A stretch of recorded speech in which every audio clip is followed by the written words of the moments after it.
procuro acreditar que sim. Eu não tenho nenhuma dúvida disso. Existe uma frase que eu gosto muito que diz que no andar da carruagem as abóboras se ajeitam. E é. Basta você observar com profundidade, com cuidado, sua vida um ano atrás, há 5, há 10, há 15, há 20 anos. Quanta coisa mudou, quanta coisa se transformou, quanta coisa nós não vivenciamos. Pessoas que conhecemos, pessoas que chegaram e se foram da nossa vida. Da mesma forma que nós chegamos e nos despedimos, não é? Então, todos esses aspectos da vida eu gosto muito de observar com critério, com cautela, mas sem uma predisposição. Porque quando nos preparamos para pensar algo, e a tendência que a vida flutuante nos leva a ser empurrados e atraídos, puxados para um lado, para o outro, não vai corresponder ao nosso pré-estímulo, isso pode nos trazer algum tipo de frustração. É uma frustração que ela é simplesmente gratuita, né? Você criou uma expectativa, a expectativa gerou em você uma frustração porque aquilo não saiu como você desejava. Há muito tempo eu tento ver cada momento com a sua necessidade própria, ou cada instante que eu vivencio, eu procuro entender ele com profundidade a partir do ponto da própria necessidade do momento. Porque se eu tento ver somente através da minha própria necessidade, existirá sempre esse eu, não é? Alguém pode me dizer, mas não tem como ser diferente. Talvez. Experimente observar, então, esse eu através do seu encaixe no entorno que você está. Você vai ver que quando você muda o encaixe, a tendência é que todas as coisas ao seu redor também se transformem. Então, você vai ver que não havia motivo para você estar tão triste quando você perdeu o seu emprego, quando você se afastou do seu melhor amigo.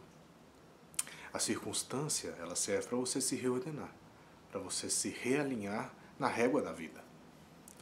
E essa vida ela vai te dizer várias coisas em vários idiomas, em vários momentos, em várias circunstâncias e de várias maneiras diferentes.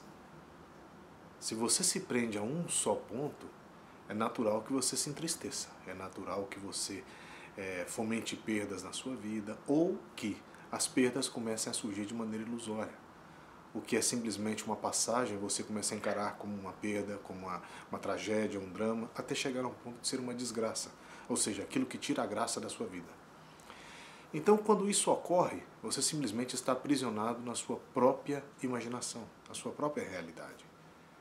Eu procuro sempre ver cada instante, cada etapa da minha vida como algo que foi vivenciado, foi aprendido, foi entendido e que serve como um tijolinho para que eu possa subir ainda mais alto.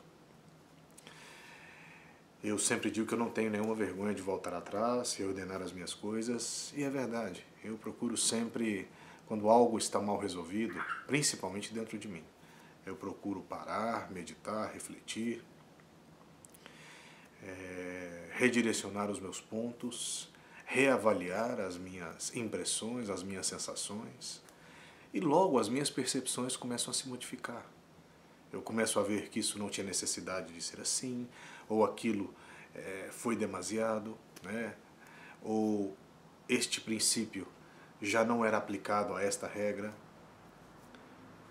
E pouco a pouco nós vamos alcançando uma coisa muito interessante que é a maturidade. O advento da maturidade, ele nos leva a uma zona, entre aspas, de conforto. Por que de conforto? Porque o que antes nos assustava passa a não nos assustar mais. Passa a ser algo tranquilo, de resolução lúcida, né? Em geral, nós nos assustamos muito com aquilo que a gente não conhece, porque se mostra dentro de uma realidade nova. E a realidade nova, ela tem os seus aspectos, muitas vezes construídos por nós mesmos. Por mais que ela se mostre algo interessante, né? A gente até brinca e diz que nem tudo que reluz é ouro, né?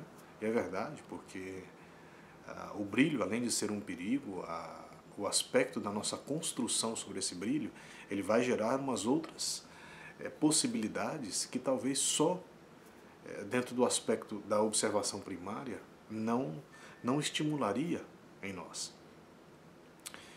Então eu procuro sempre ver cada acontecimento, cada momento dentro da sua necessidade de ter ocorrido. Logo, eu procuro entender a necessidade disso na minha vida. O que isso quer me despertar, o que isso quer me fazer compreender. Obviamente que não dentro de um pensamento positivista, não. É importante o positivismo, mas é importante a reflexão, não ter medo de ver os defeitos, não ter medo de reconhecer os próprios erros, né? E ver que dentro dessa oscilação que a vida nos oferece, muitas vezes até parece um exame de eletrocardiograma, estar ciente quando você está acima e estar ciente das situações quando você está embaixo é muito difícil. Agora, estar consciente quando está acima, estar consciente quando você está embaixo é muito difícil também.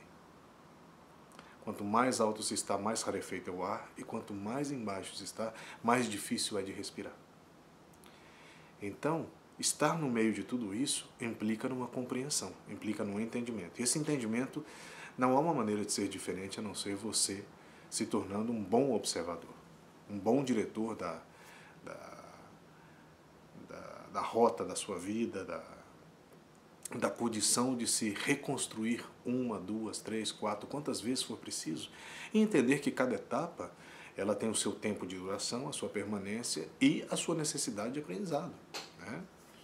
Se nós fizermos uma analogia com a escola que nós estudamos, você tem o primário, você tem depois o ginásio, depois você tem o que vai à pré-universidade, depois a universidade, não é? São preparatórios que vão nos transformando como ser humano para vivermos em uma sociedade. Da mesma forma, nós internamente temos que também nos preparar para as próximas etapas que virão.